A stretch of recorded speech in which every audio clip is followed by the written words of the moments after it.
자, 오늘 전 시간에 보던 성간의 공사를 이어서 계속 보고요. 오늘은 계속 성간의 시만 보게 되네요. 자, 성간이 지은 궁사는 자신이 마치 궁에 사는 여인인 것처럼 감정이입을 해서 지은 시가 궁사입니다. 자, 두 번째 수 보겠습니다.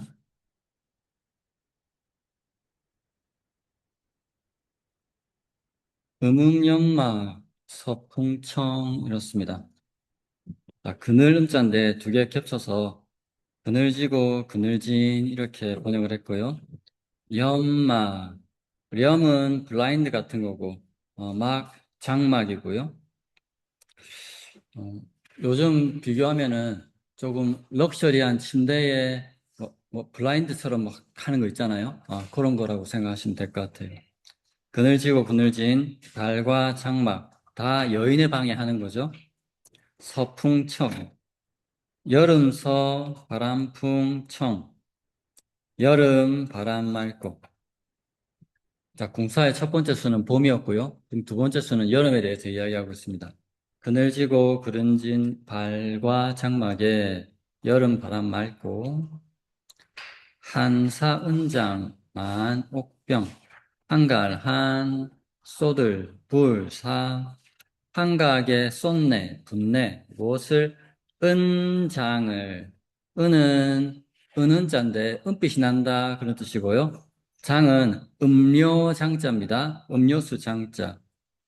그래서 은빛 음료가 무엇인지는 정확하지 않은데 어, 궁중에서 여름철에 화채, 수정과 오미자 뭐 이런 것을 많이 썼는데 더위를 물리치기 위해서 그런 종류의 음료인데 은빛이 나는 음료다 이렇게 짐작해 볼 수 있겠습니다.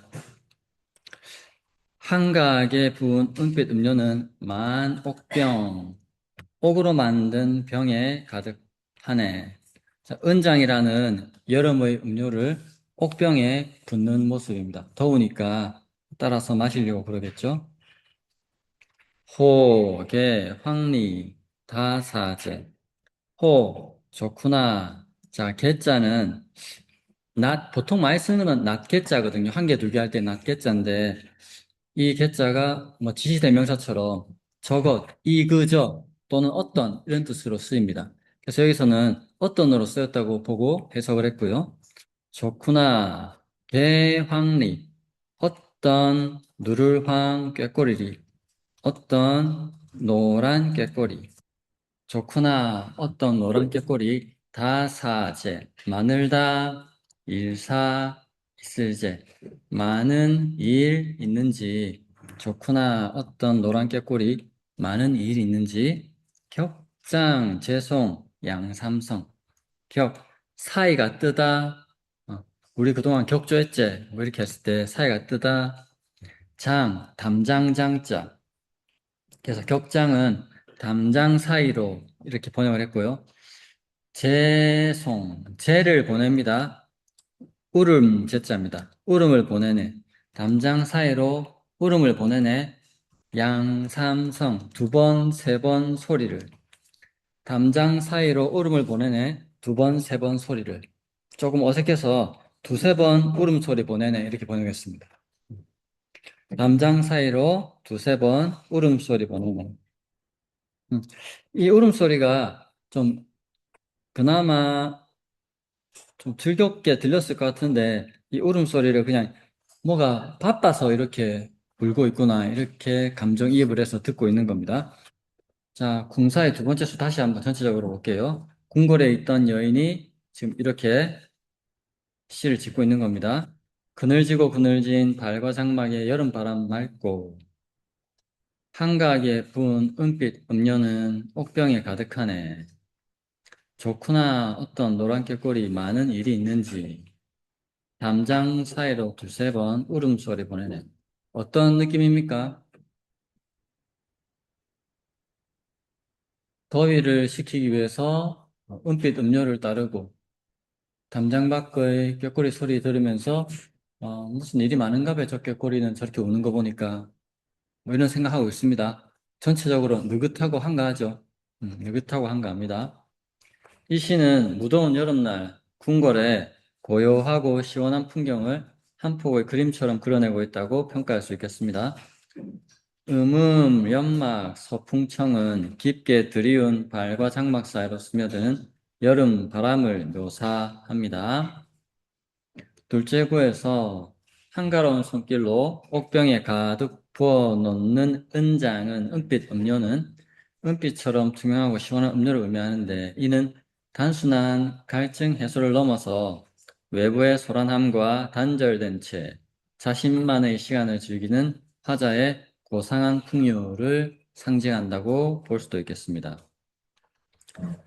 호계, 황리, 다사제, 격장, 재송, 양삼성은 정적인 분위기에 생동감을 불어넣습니다.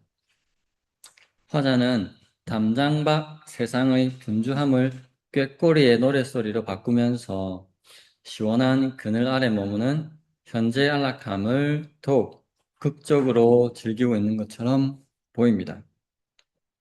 자, 이 작품은 청각, 시각, 촉각을 다 사용했는데 청각은 바람소리, 꾀꼬리 울음소리, 시각은 은빛 음료, 옥색깔의 병, 촉각은 시원한 바람. 그러니까 한시에서는 각각의 이미지를 잘 사용하는 것이 중요한데 이 시는 청각, 시각, 촉각을 다 잘 사용하고 있다 이렇게 평가할 수 있겠습니다. 자, 궁사의 세 번째 수는 가을인데요. 궁궐 여인이 가을을 어떻게 바라보았는지 한번 보겠습니다. 벽, 오, 금정, 환, 신축. 푸를 벽, 오동나무, 오. 푸른 오동나무, 금정. 우리 저기 금정상 있죠? 그 금정입니다. 금빛 운물. 푸른 오동나무와 금빛 운물이 환, 신축. 새 가을로 바뀌니. 푸른 오동나무와 금빛 운물이 새로이 가을로 바뀌었다. 이건 어떤 모습을 보고 이렇게 시를 썼을 것 같아요? 푸른 오동나무와 금정이 새로운 가을로 바뀌었다. 오동나무가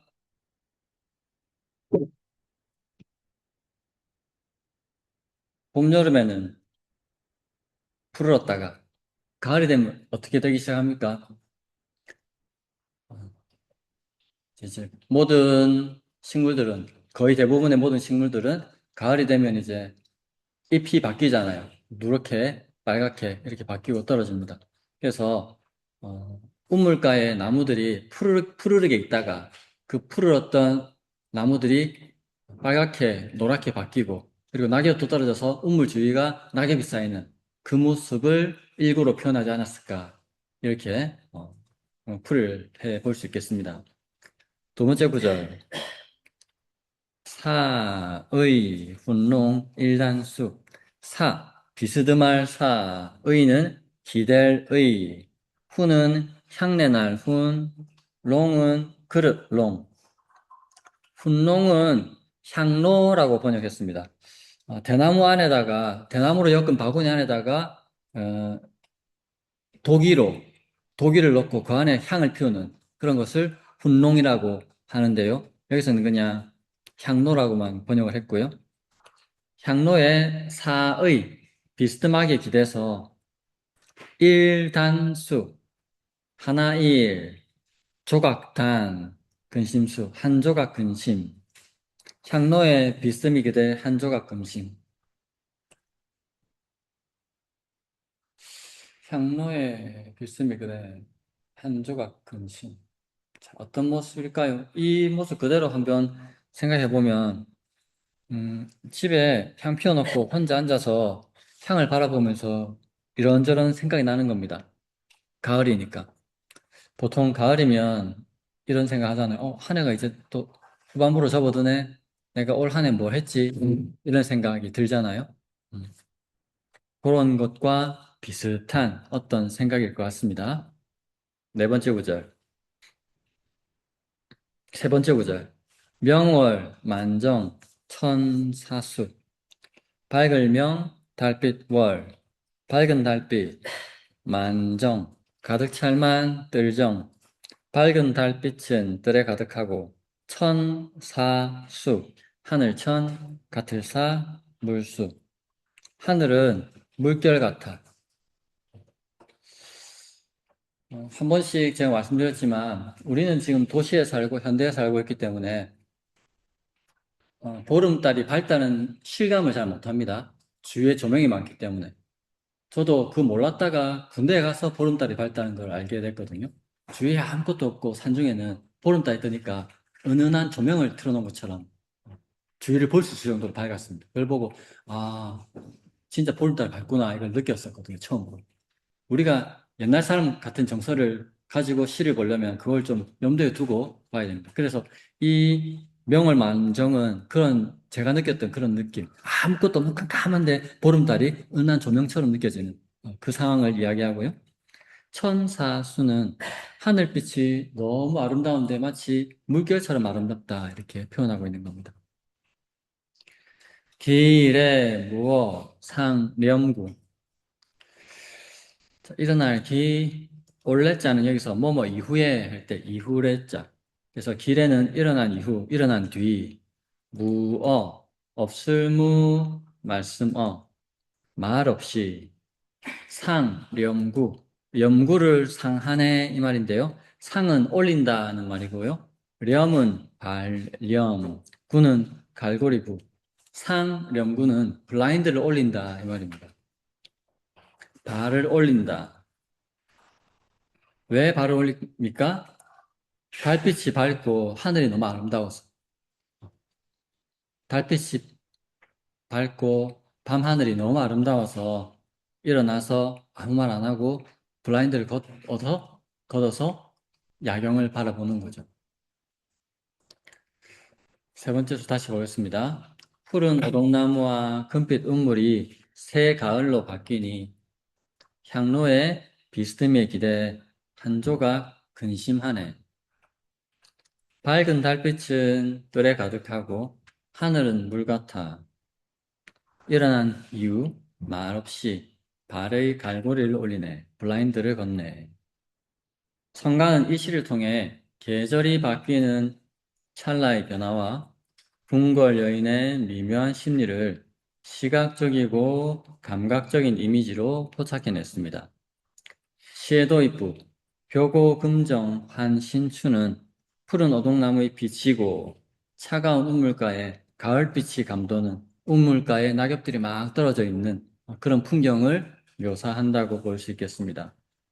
사의 훈농 일단수에서는 향을 피워서 옷에 향기를 입히거나 온기를 더하는 도구 훈농인데요. 이 훈농에 몸을 비스듬히 기댄 채 화자는 정체를 알 수 없는 한 조각의 근심에 잠깁니다. 이는 화려한 궁궐 생활 이면에 숨겨진 고독과 그리움, 공허함 이런 것들을 시각화한 것이라고 볼 수 있겠습니다. 명월만종 천사수는요, 뜰에 가득 차오른 밝은 달빛과 마치 맑은 물처럼 투명하고 깊은 밤하늘의 대비인데요. 이런 것은 보는 사람으로 하여금 서늘한 마음을 느끼게 합니다.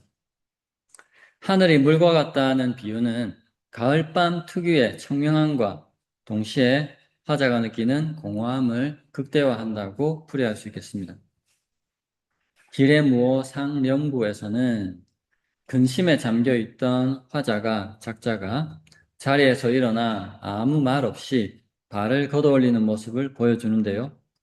말이 없다는 표현은 가슴 속에 맺힌 수많은 감정을 함축합니다.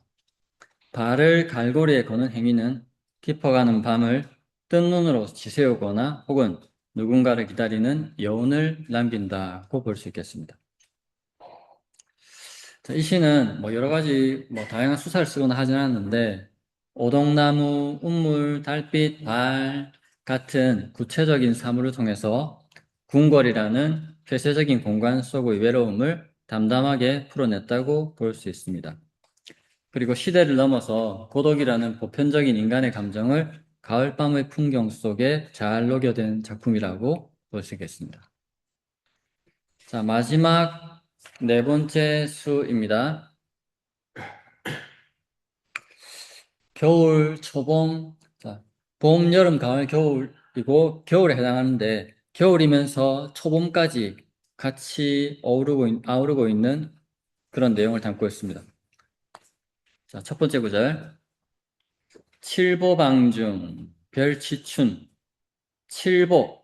칠보는 여러 가지 금, 은, 구리의 바탕에 갖가지 유리질 유약을 녹여서 꽃, 새, 익물 따위 무늬를 나타내는 공예. 나전칠기 뭐 이런 거 들어보셨죠? 그런 거. 칠보방 안에 그러니까 칠보를 장식한 여러 공예품이나 가구를 놓은 방 안에 이 말입니다. 칠보방 중에 별, 치, 춘 따로 별 두다, 치, 봄, 춘 따로 봄을 두어 칠보같이 화려한 값비싼 여러 가구나 공예품으로 장식한 방 안에 따로 봄을 두어서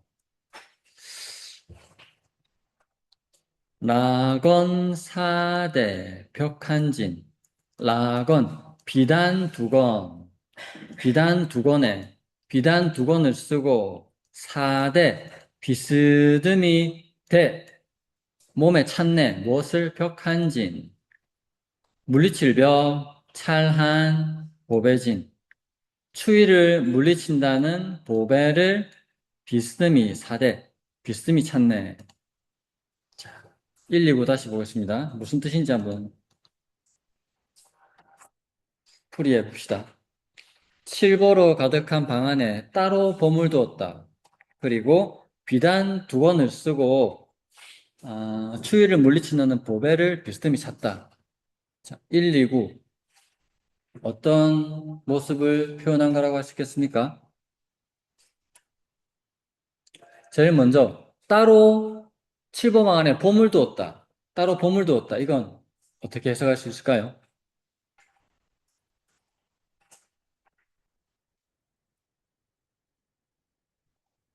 자, 칠보방이라고 했으니까 음, 궁녀 중에서도 왕한테 총애를 받아서 뭐 선물 많이 받은 그런 궁녀입니다. 하고 보물 두었다는 거는 지금 겨울인데 보물 두었다는 것은 이 안의 분위기는 따뜻하다라는 것을 이야기하는 거겠죠. 밖에는 춥지만 여기는 어, 럭셔리한 가구와 온기를 간직하고 있는 공간이다 라는 것을 1구에서 이야기하고 있는 것 같습니다. 자, 2구는 그러면 무슨 내용인 것 같습니까? 1구와 연장선상에서 지금 밖에서 뭐 일하는 농부들 뭐 그냥 보통 서민들은 추위에 벌벌 떨고 있을 텐데 이 럭셔리한 방에 따뜻한 방에 있는 나는 비단이 좀 따뜻하기 때문에 귀족들이 쓰던 그 옷감이거든요. 겨울에 쓰던 옷감. 그걸 이제 추우니까 머리에 두르고 그리고 몸에는 또 방 안에 혼자 있으면서 폐물까지 차고 있는데 그 폐물의 용도는 그냥 추위를 몰아낸다는 그런 의미를 담은 용도의 폐물 차고 있고 비단 두르고 폐물 차고 있고 그렇습니다. 럭셔리한 밤에 따뜻하게 하고 비단 두르고 폐물 차고 있습니다. 3구 조래 시보 매화 하 아침조 이후래 아침 이후에 시보 시험 삼아 걷다 시험할 시 걸음보 아침 이후에 시험 삼아 걷습니다. 어디를 매화하 매화매 꽃화 아래하 자, 아침 이후에 묘 아래에서 시험 삼아 걷다 보니 마지막 사구 보겠습니다. 검상연지라 미균 뺨 검자입니다. 뺨검 검상 뺨 위에 윗상 연지 곤지 이런 말 많이 쓰는데 화장할 때 입술이나 뺨에 찍는 붉은 빛깔의 염료 음, 뭐라고 해야 되지 요새 하면 응. 제가 화장을 잘 몰라서 아무튼 여자분들 얼굴에 바르는 그런 화장품의 일종입니다. 라미균입니다. 라 보통은 게으르다인데 여기서는 게으르다라는 뜻보다는 마음에 들지 않는다 이런 뜻으로 볼 수 있겠습니다. 밉다, 마음에 들지 않다. 미균, 균등할 균, 안일미. 뺨에 화장품이 균일하게 안 묻어서 화가 나네. 이렇습니다. 요즘 여성들도 뺨에 화장품이 균일하게 안 묻으면 화가 나잖아요. 그거 똑같은 겁니다. 자, 왜 이런 말을 했을까?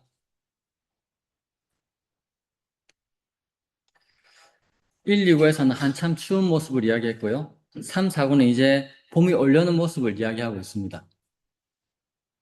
지금 아,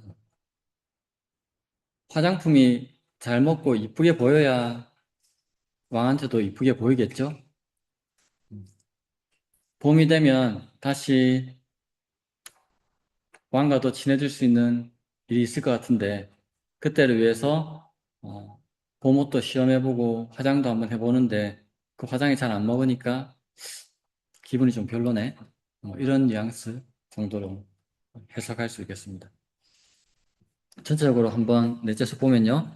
칠보로 장식한 방 안에 따로 봄을 두고 비단 두 권에 비스듬히 추위를 물리친다는 보배를 차네. 아침 이후에 매화 아래에서 시험삼아 걷다 보니 뺨이 연지가 고르지 않아 미워지네. 자, 이 시는 추위가 채 가시지 않은 초봄, 어느 궁녀의 화사하면서도 애틋한 아침 풍경을 그리고 있습니다. 초봄뿐만 아니라 1, 2구는 거의 봄이죠. 1, 2구는 거의 겨울이죠. 겨울과 초봄을 같이 이야기하고 있는 시입니다. 칠보로 장식한 방 안에 따로 봄을 두었네라는 첫 구절은 화려한 궁궐 내부를 묘사합니다. 밖은 아직 찬바람 부는 겨울이지만 온갖 보석으로 치장된 방 안은 따뜻한 기운이 감돌아 마치 봄이 먼저 찾아온 듯한 착각이 듭니다. 비단 두 권을 쓰고 비스듬히 추위를 물리친다는 보배를 찾네라고 하며 그녀가 귀한 비단과 벽한진이라 불리는 폐물을 몸에 지니고 있음을 보여줍니다. 이것은 그녀의 지위나 궁중의 풍요로움을 암시하는 대목으로 읽힙니다. 뺨 위의 연지가 고르지 않아 미워지네 라는 표현은 단순히 화장이 지워졌다는 뜻을 넘어섭니다. 차가운 공기 속에 핀 매화의 생명력과 자신의 흐트러진 화장을 대비시키며 임에게 잘 보이고 싶은 마음이나 홀로 핀 꽃을 시샘하는 복잡한 여인의 마음을 정밀하게 포착했다고 볼 수 있겠습니다. 허균은 이 네 번째 시에 대해서 가장 뛰어난 경지라고 극찬했는데요. 봄, 여름, 가을, 겨울 중에 겨울이 제일 낫다 이런 뜻인 것 같아요. 궁사 네 개 중에. 그는 연지가 고르지 않다는 대목이 주는 시각적 이미지와 그 속에 담긴 나른하면서도 애틋한 정서가 시 전체의 품격을 높였다고 분석한 것으로 보입니다. 보배를 차고 비단을 둘러도 결국 매화 앞에서는 자신의 고르지 못한 화장을 부끄러워하는 한 개인의 순수한 마음을 들여다본 것이라고 볼 수 있겠습니다. 자, 성간의 다음 시는요, 우서라는 작품입니다. 우연히 쓰다인데, 첫째 수입니다. 언사, 출구, 루, 촉, 휘. 말씀은 말씀사, 말입니다. 그래서 언사, 말이 출구, 날, 출, 입구, 입에서 나가면, 말이 입에서 나가면, 루, 촉휘, 루, 자주, 루, 촉, 닿다, 저촉하다, 휘, 꺼림을 닿았다. 자, 휘하다라는 거 여러분들 들어보셨습니까? 휘하다. 옛날 문서에 보면 임금 이름자는 쓰지를 않습니다. 그래서 보다 보면은 뭐 임금 이름자 활자로 된 거, 뭐 임금 이름이 검을 현자다. 그러면 검을 현자 획 하나를 빼고 쓰고 이렇게 합니다. 그리고 안 그러면 그 소리는 같은데 다른 글자를 쓰거나 임금이나 아버지의 할아버지의 성함을 함부로 부르지 않는 것, 뭐 이거를 휘한다, 이렇게 이야기를 하거든요. 그래서 촉휘는 여기서는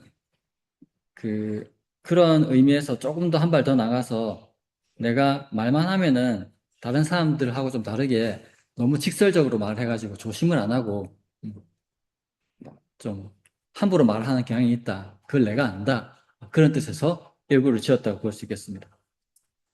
그래서 말이 입에서 나가면 자주 꺼릴 일을 저질러서 세사, 절갱, 증미갱, 세상세, 일사, 세상 일에서 구불절인데 여기서는 부러지다 이런 뜻입니다. 절갱, 팔뚝이 부러져도 세상 일에서 팔뚝이 부러져도 증미, 경, 자, 갱은 다시고 경이 고치다죠.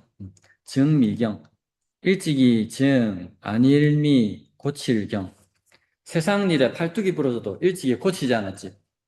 자, 요거는 절괭이라는 단어가 갖고 있는 뜻을 알고 있어야 해석이 가능한데요. 자, 절괭은 어디서 나온 말이냐면 춘추자시전에 나오는 말인데 범씨와 중앙씨가 군주를 치리하다 제 나라의 고강이 세 차례 팔뚝이 부러지는 부상을 당하고 나서야 좋은 의사가 된다는 것을 알 수 있습니다. 라고 하면서 간언을 올렸는데 명의가 되려면 스스로 팔이 적어도 자기가 3번 이상 부러져 봐야 팔을 잘 붙이는 의사가 된다. 임상이 많아야 좋은 의사가 된다. 이런 이야기입니다. 그래서 세상에 살면서 팔뚝이 부러졌으면 그 부러진 거를 반면교사 삼아서 다시 안 부러지도록 하는 게 맞는 말인데 자기는 고치려고 하지 않았다는 거죠. 야, 니 그렇게 바른 말 자꾸 하다가 다른 사람한테 매 맞는다 이렇게 주위 사람들 말을 들어도 그래도 자기는 어쩔 수 없이 바른 말 하게 된다는 겁니다. 그런 심정을 지금 이렇게 표현하고 있는 것으로 보입니다. 그러니까 나는 세상에 다른 사람들처럼 유들유들하게 부드럽게 좀 화합이 잘 안 된다. 난 너무 꼿꼿하다. 난 너무 직설적이다. 이걸 자기가 스스로 알고 있고 그 사실이 이렇게 시로 표현한 것으로 보입니다. 세 번째 구절. 황혼, 풍우, 요, 부규. 누럴황, 노란황, 저물혼, 황혼에. 황혼은 요즘도 쓰는 말인데 해가 질 무렵입니다. 해질 무렵. 풍우, 바람 불고 비 오는데요. 비바람이라고 번역했습니다. 해질 무렵 비바람은 요, 시끄럽다, 요입니다. 시끄럽다, 요, 북쪽북 창문유. 해질 무렵에 비바람은 북쪽 창문에 시끄러웠는데 비가 오고 바람이 불어가지고 창문이 시끄러운 모습을 지금 이렇게 표현했고요. 그런데 사국, 몽작, 성거산, 수성 보통 칠원시 같은 경우에는 네 구절, 세 구절 이렇게 번역을 하고 짓잖아요. 여기서도 뭐 황혼, 풍우, 여부규 이렇게 네 글자, 세 글자로 의미가 나뉘잖아. 근데 마지막에는 약간 좀 특이하게 했습니다. 몽작, 성거상, 수성 둘, 셋, 둘 이렇게 의미 단위가 나뉩니다. 꿈에서는 성거산 물소리가 작 되네 이렇게 됩니다. 잠달 무렵에 내가 잠 딱 들 때는 비바람이 막 쳐가지고 비가 심하게 오는구나 이러면서 잠들었는데 잠들다 보니까 그 비바람 소리가 꿈속에 성거산의 물소리처럼 이렇게 들린다. 이런 경험 있습니까? 꿈에서는 이런 소리였는데 깨고 보니까 다른 소리였던 거. 그런 경우가 들어있죠. 그거를 이제 이렇게 표현한 건데요. 이 시를 두고 호규는 기발하다, 기발하다 이렇게 평가를 했습니다. 자, 다시 한번 보면서 진짜 기발한지 한번 보겠습니다. 우연히 썼습니다. 우연히 썼습니다. 말이 입에서 나가면 자주 꺼릴 일을 저질러서 세상 일에 팔뚝이 부러져도 일찍이 고치려고 하지 않았지. 해질 무렵 비바람은 북쪽 창문에 시끄러웠는데 꿈에서는 성거산의 물소리가 되네. 자, 왜 기발하다고 했을까요? 그리고 1, 2구와 3, 4구는 어떻게 연결될 수 있을까요?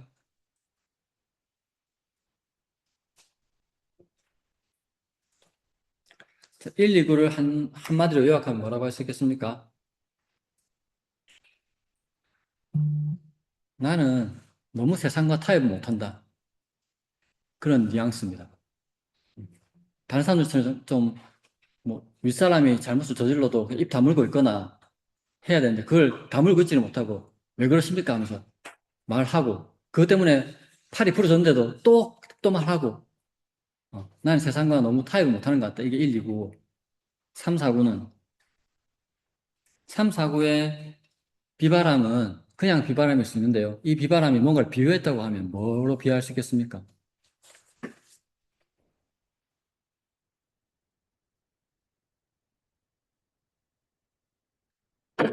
세상 일, 세상 일이 비바람 같은 거라.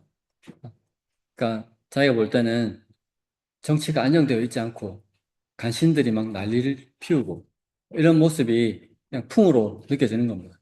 그런데 이걸 내가 내 성질 같아서는 다 지금 말을 해가지고 어떻게 해가지고 다 바로잡고 싶은데 그렇게 하면 많이 봤듯이 유배 가는 것 뻔하고 차명당하는 것 뻔하고 이러니까 그냥 입을 다물고 있는 겁니다. 입을 다물고 있는데 그 소리들이 이제 자기 내면에서는 꿈속에서는 아름다운 선거산에 흐르는 물소리로 그냥 받아들이는 겁니다. 화자가 세상과 부딪히며 겪는 고뇌와 평온한 자연으로 돌아가고 싶은 영혼을 절제된 언어로 표현하고 있다고 볼 수 있는데요. 언사출구 루초휘에서는 자신의 말실수를 자책하고 있습니다. 여기서 촉휘는 본래 높은 사람의 이름을 함부로 부르는 금기를 어긴다는 뜻인데 여기서는 세상의 이치나 권력의 흐름에 맞지 않는 고든 소리를 내뱉어서 곤욕을 치르는 상황을 암시하고 비유하고 있습니다. 세사절갱 증미경에서는 세 번이나 팔뚝이 부러져 본 사람이라야 유능한 의사가 된다는 삼절갱의 의미를 비틀어가지고 화자는 세상 일에서 온갖 고초를 겪으면서도 여전히 자신의 고집스러운 성정을 고치지 못했음을 스스로 고백하고 있습니다. 세 번째 구절, 황혼, 풍우, 묘부교에서 어스름한 저녁, 북쪽 창가에 시끄럽게 몰아치는 비바람은 화자가 처한 어지러운 현실을 시각적, 청각적으로 형상화한 것입니다. 몽작 선거산 수성은 이 시의 백미인데요. 비바람치는 현실이 꿈속에서는 선거산의 맑은 물소리가 되었다는 표현입니다. 이거는 탈속을 지향하는 화자의 마음이 투영된 결과라고 볼 수 있겠습니다. 허균은 이 작품에 대해서 기발하다고 극찬했습니다. 허균은 마지막 구절에서 꿈을 통해 속세의 비바람이 이상형을 나타내는 선거산의 물소리로 변신하는 상상력을 두고 상투적인 표현을 벗어나 정신적 자유를 구현한 기발한 발상이라고 평가한 것으로 보입니다. 우선은 15세기의 젊은 선비가 느꼈던 정치적, 사회적 압박감과 그것을 초월하려는 예술적 의지가 응축된 뛰어난 작품이라고 할 수 있겠습니다. 자, 우서 두 번째 수입니다.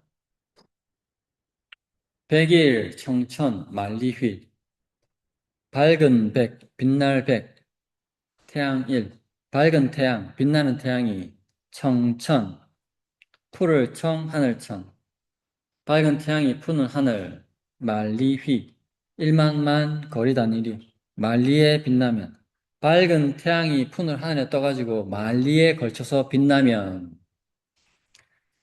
상린, 위봉, 공승시, 상서로울 상, 기린린, 상서로운 기린, 위봉, 위험 있는 봉, 봉쇄, 공승시, 함께 탈승대시, 함께 때를 타네. 자, 1, 2구는 비유가 섞인 표현인데, 일단 2구부터 먼저 볼게요. 상린, 위봉 할 때 기린과 봉쇄는 그 유교 형전을 보면 성군이 뛰어난 임금이 나왔을 때 세상에 출몰한다고 알려져 있는 동물이 기린과 봉쇄입니다. 그래서 기린과 봉쇄가 함께 나올 때라고 한 거 보니까 일구에 밝은 태양이 푸는 하늘에 말리에 빛난다는 이 밝은 태양은 뛰어난 임금을 상징하는 걸로 해석할 수 있겠습니다.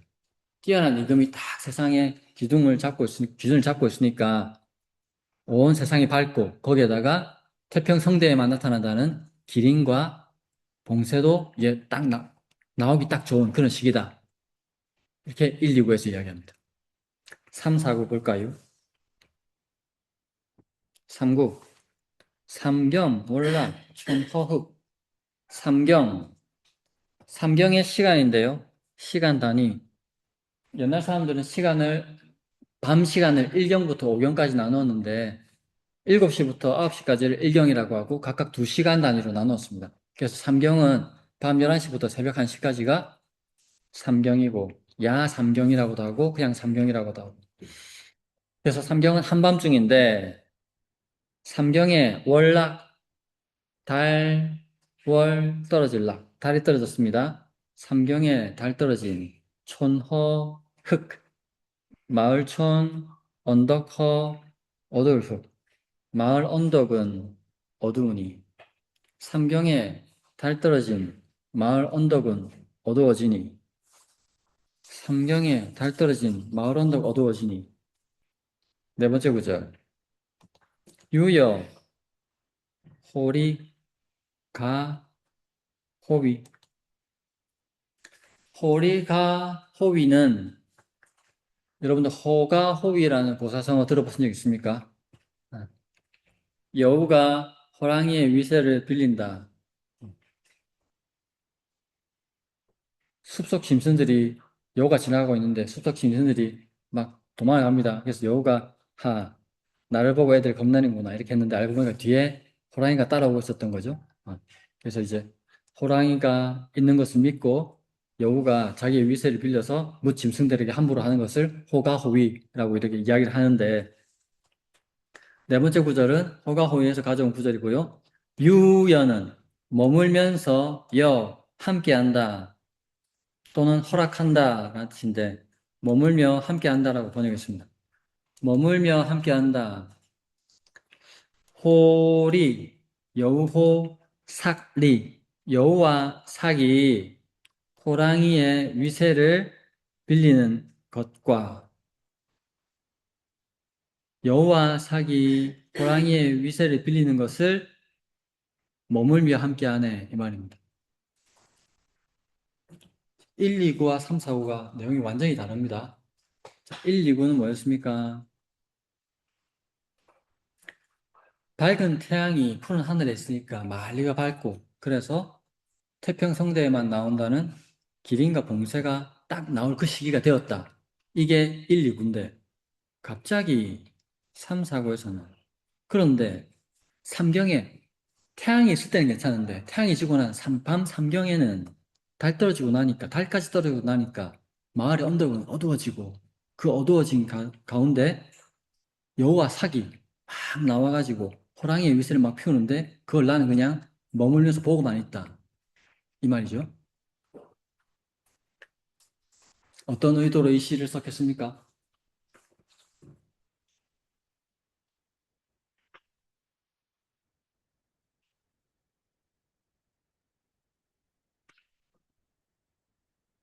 허균도 이 시에 대해서 뜻이 깊으니 뭔가 가리키는 바가 있다. 이렇게 냈습니다.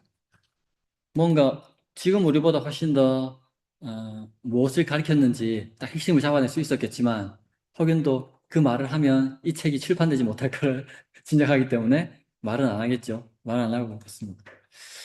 제가 AI와 같이 머리를 굴려서 찾아본 바로는 성간의 일생과 관련돼서 볼 때 이때는 세조 즉위 한 지 얼마 안 됐을 때 무렵을 가리키는 것으로 봅니다.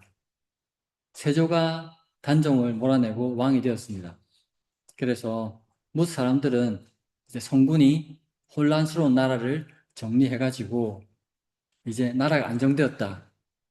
이제 태평성대가 될 것이다. 이렇게 이야기를 하는데 그런데 늘 그렇지만 쿠데타 이후에는 쿠데타 세력들이 많은 권력을 갖게 되는데 당시에도 쿠데타 세력들이 많은 권력을 나눠 가지고 독점을 하고 다른 사람들과 권력을 나누지 않으려는 그런 상황이었고, 그러다 보니까 세조의 권력을 등에 업은 쿠데타 권력 세력들이 너무 많은 일들을 하고 있었고, 그것이 성가는 보기 싫었던 거죠. 그런데 그걸 말 그대로 하면 안 되니까 이렇게 시로 표현했다라고 해석할 수 있겠습니다.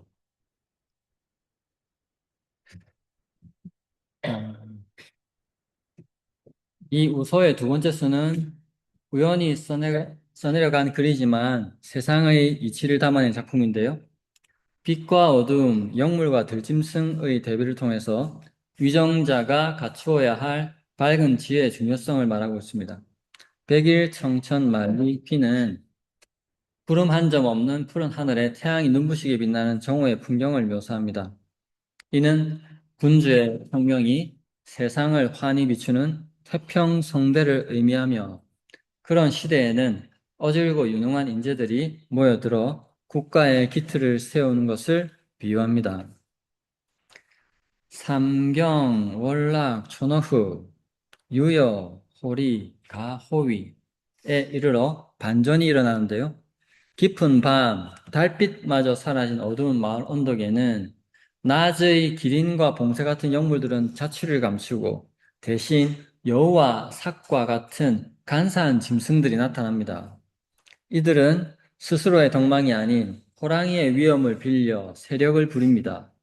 이는 군주의 눈과 귀가 가려진 혼란한 시기의 기회주의적인 소인배들이 세력을 얻어서 권력을 휘두르는 비극적인 현실을 고발한 것입니다. 허균은 이 시에 대해서 뜻이 깊으니 가리키는 바가 있다는 평을 남겼습니다. 허균은 성간이 우연히 써내려간 이 짧은 시구 속에 시대를 막론하고 반복되는 권력의 생리가 담겨 있음을 알아챘습니다. 이 비평을 통해 허균이 강조하고자 한 것은 밝은 낮과 어두운 밤, 다스려질 때와 다스려지지 않을 때는 늘 교차하기 마련이므로 위정자는 늘 깨어 있어야 한다는 경고라고 볼 수도 있겠습니다. 성간이 우연히 남긴 이 시는 오히려 아주 의도하고 써놓고서는 그냥 우설하고 해서 자기의 의도를 감춘 게 아닌가 이렇게 생각도 드는데요. 오늘날 우리에게도 중요한 메시지를 전달합니다. 사회의 시스템이 투명하고 공정할 때는 진정한 실력자들이 제 역할을 다하지만 감시와 비판이 사라진 어둠의 사각지대에서는 반드시 권력을 오남용하는 세력이 등장하기 마련입니다. 우연히 찾아오는 태평성대는 없으며 여우와 살기, 호랑이 행세를 하지 못하도록 끊임없이 빛을 비추는 노력이 필요하다는 점을 이 작품을 통해서 한번 생각해 볼 수 있겠습니다. 자, 다음 유성남이라는 작품입니다. 유는 논일다, 유람하다, 성남, 성의 남쪽, 성의 남쪽에서 논일며라는 작품이고요. 첫 번째 구절 보겠습니다. 연참, 연내, 병, 불감. 연은 분필, 참은 판자. 그래서 연참은 분필과 판자인데요. 비유적으로 공부하는 것을 연참이라고 이야기를 합니다. 그래서 번역을 제가 공부라고 번역을 했습니다. 연참, 공부도 연례, 연례는 지나간 몇 해, 요즘 몇 해 동안 이런 뜻입니다. 공부도 요즘 몇 해 동안에는 병, 불감, 병으로 감당하지를 못했고 공부하고 싶었지만 요새 요 몇 년 동안 계속 아파가지고 공부도 못했고 이 말입니다. 그런데 춘풍 인흥 도성남 봄춘 바람풍 봄바람이 인흥 이끌다 인흥치흥 봄바람이 흥치를 이끌어 지금 조금 더 지나면 더워지겠죠. 지금이 딱 나다니기 제일 좋죠. 그런 겁니다. 지금 성간이 너무 아파가지고 그동안 몇 년 동안 아파가지고 공부도 못했는데 오늘은 참 날씨가 너무 좋아서 봄바람이 너무 따뜻하고 상쾌해서 성 남쪽으로 유람을 갔다 바람 쐬러 갔다 이 말입니다. 봄바람이 흥취를 이끌어 도 성남 도 이르르다 도달하다 성남 성남쪽에 이르렀네. 양파 초연 새여직 볕 양자 언덕파 볕 언덕이니까 햇볕 좋은 언덕 양파 그다음에 초연 풀초 부드러울 연 햇빛 좋은 언덕에 풀은 부드러워서 새여직 새 풀의 부드럽기가 그 가늘기가 여직 같을려 배직 마치 한 땀 한 땀 짠 배처럼 부드럽고 가늘다. 무엇이 봄풀들이 너무 부드럽고 가늘게 잘 자라고 있다는 겁니다. 정시 청춘 3월 3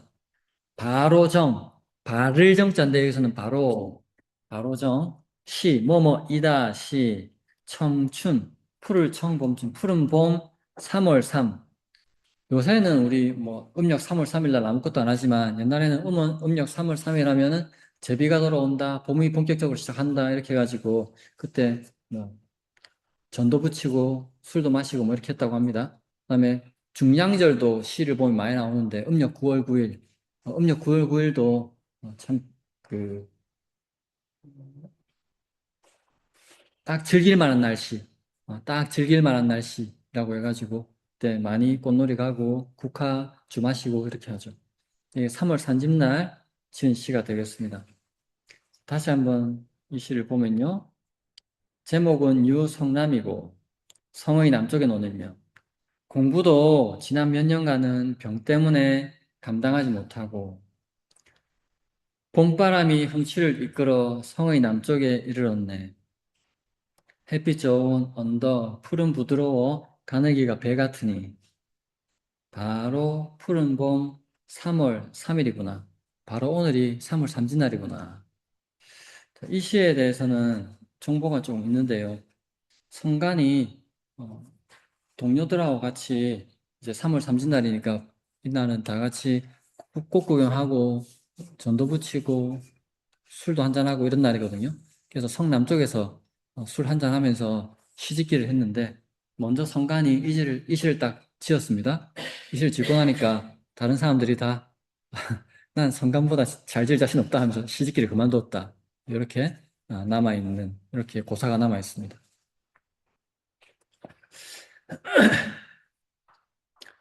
자, 병치레로 지친 심신을 이끌고 마주한 봄날의 풍경을 평온하면서도 감각적으로 그려낸 작품이라고 볼 수 있습니다. 연참, 연례, 병불감에서 연참은 글공부를 뜻하는데 수년 동안 병 때문에 붓을 잡는 것조차 버거웠던 그의 고단한 처지를 말하고 있습니다. 춘풍이능 도성남이라는 구절처럼 따스한 봄 기운은 작가 내면의 흥취를 깨워서 성박 남쪽 언덕으로 발길을 옮기게 만들었습니다. 양파, 초연, 새여직은 이 시의 백미인데요. 햇볕이 잘 드는 언덕에 돋아난 어린 풀들이 마치 가느다란 실로 짠 비단처럼 부드럽고 촘촘하게 깔려있는 모습을 시각과 촉각을 동원해서 묘사하고 있습니다. 마지막 구절 정시청춘 3월 3에서 작가는 비로소 오늘이 3월 삼진날임을 깨닫습니다.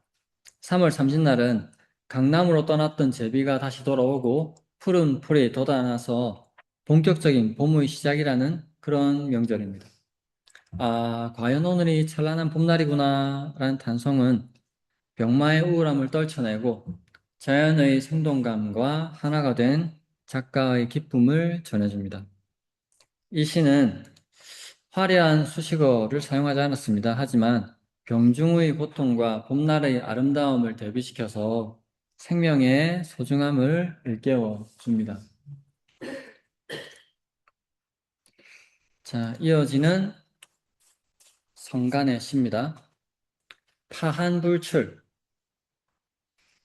두려워할 파, 추위환 추위가 두려워서 불출 나가지 않고 음정 제공 읊을 드릴 정 여러제 존칭공 시를 읊어서 여러 공들에게 여러 친구들이겠죠? 동료들에게 들이다. 추위가 두려워 밖으로 나가지 않고 실을 읊어서 여러 공들에게 드리다. 이런 제목인데요. 이제 음, 첫 번째 구절입니다. 남린, 온막, 류관횡. 남쪽 남, 이웃님. 남쪽 이웃, 온막, 구름은 장막막. 구름 같은 장막. 류관횡. 버드나무류, 사이간, 횡.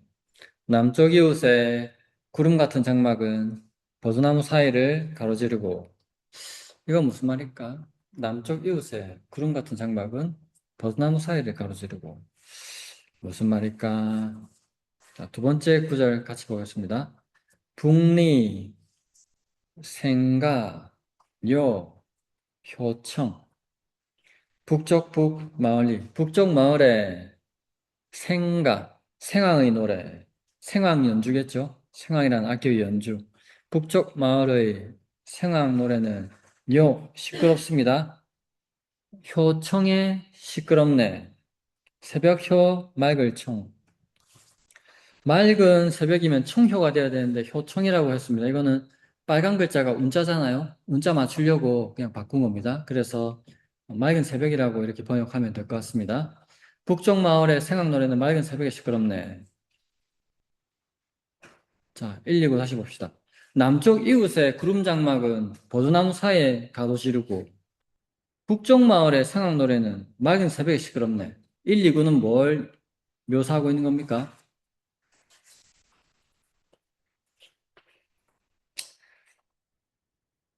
먼저 구름 장막은 뭐냐면 지금 따지면 뭐 야외에서 운동회 같은 거 할 때 햇빛 가리려고 막 큰 텐트라고 하기에는 뭐하고 하여튼 장막을 막 치잖아요. 밑에서 할 수 있고 그런 걸 운막이라고 합니다.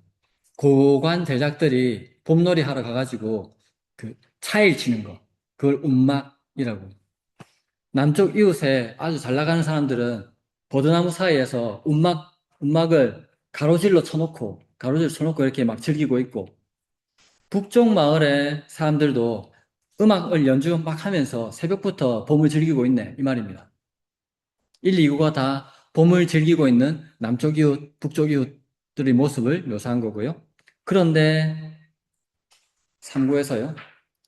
90, 춘광, 도화료. 90의 봄빛. 여기서 90은 한 해가 12달인데 계절마다 몇 달입니까? 계절마다 석 달이죠. 그래서 봄이 석 달인데 그걸 날로 따지면 90일의 봄날입니다. 90일의 봄빛이 도과료.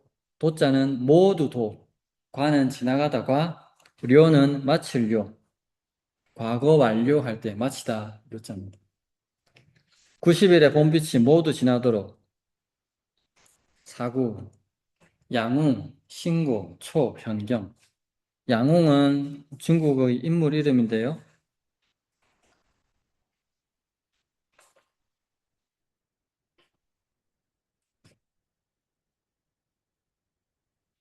전한말기, 전한말기의 대표적인 문인 철학자입니다. 태영경을 써서 유명한데요. 그래서 이 양웅은 신고, 매울 신, 괴로울 신, 괴로울고, 신고는 괴롭다는 뜻이고, 양웅은 괴로이 초하다. 초는 초서를 쓰다도 되고, 초고를 쓰다도 되거든요. 여기서는 초고를 쓰다라고 볼 수 있고요. 양웅은 괴로이 초고를 쓰네. 무슨 초고를? 현경의 초고를 쓰네인데, 양웅과 관련된 현경은 태현경이라는 경전이 있습니다. 양웅이 태현경이라는 책을 지었거든요. 그런데 왜 갑자기 90일 봄빛이 모두 지나도록 양웅은 괴로이 태현경의 초고를 쓰네라고 했을까? 왜 갑자기 양웅이 나왔을까?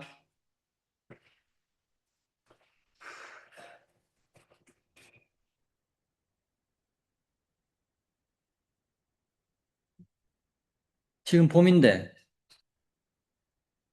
파한불출입니다. 몸이 정상이 아니라는 거죠. 다 날 좋다고 밖에 나가는데 이 사람은 아파가지고 나가지를 못해.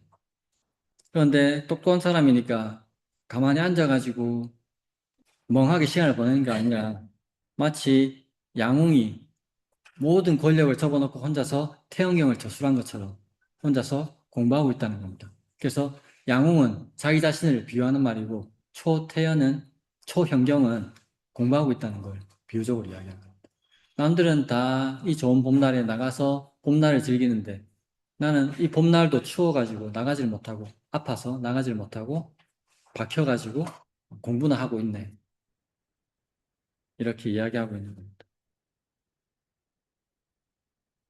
그래서 석유는 여기에 대해서 모두 좋다. 모두 좋다라는 비평을 남겼습니다. 자, 이 시는 봄의 절정에서 느끼는 고독과 학문적 정열을 아름다운 대조를 통해 보여주는 작품입니다. 시의 전반부는 봄날의 떠들썩하고 화려한 풍경을 묘사합니다. 남쪽 이웃에서는 구름처럼 나부끼는 장막이 버드나무 사이를 가로지르며 귀인들의 풍류가 한창이고 북쪽 마을에서는 새벽부터 생황 소리와 노래가 울려 퍼집니다. 당대 권력가들의 화려한 연애와 봄을 즐기는 세속의 즐거움을 시각과 청각으로 극대화한 표현이라고 할 수 있겠습니다.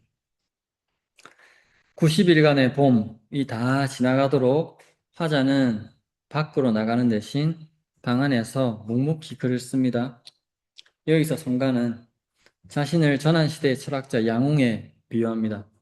양웅이 세속의 명예를 뒤로하고 우주의 원리를 탐구한 태영경을 추한 잡았듯이 자기 자신 역시 고독 속에서 학문적 정진과 문학적 형상화에 매진하고 있음을 드러냅니다. 자, 허균은 이 작품에 대해 모두 좋다라고 평가를 했고요. 이 시에 대해 화려한 도성 안의 풍경을 묘사하면서도 그에 휩쓸리지 않는 고고한 선비의 자세를 양웅의 고사에 빗댄 점을 높게 산 것으로 보입니다. 이 시는 자기만의 속도를 지키는 삶의 태도를 보여준다고 풀이할 수 있겠습니다. 모두가 꽃 구경을 가고 화려한 장치를 벌일 때 자신은 비록 추위를 타고 몸이 약해 문 밖을 나서지 못할지언정 내면의 세계를 구축하는데 열중하는 모습. 여기서 우리가 내 자신의 속도를 지켜나가는 것이 중요하다는 것을 알 수 있겠습니다. 오늘 수업은 여기까지 하겠습니다. 수고하셨습니다.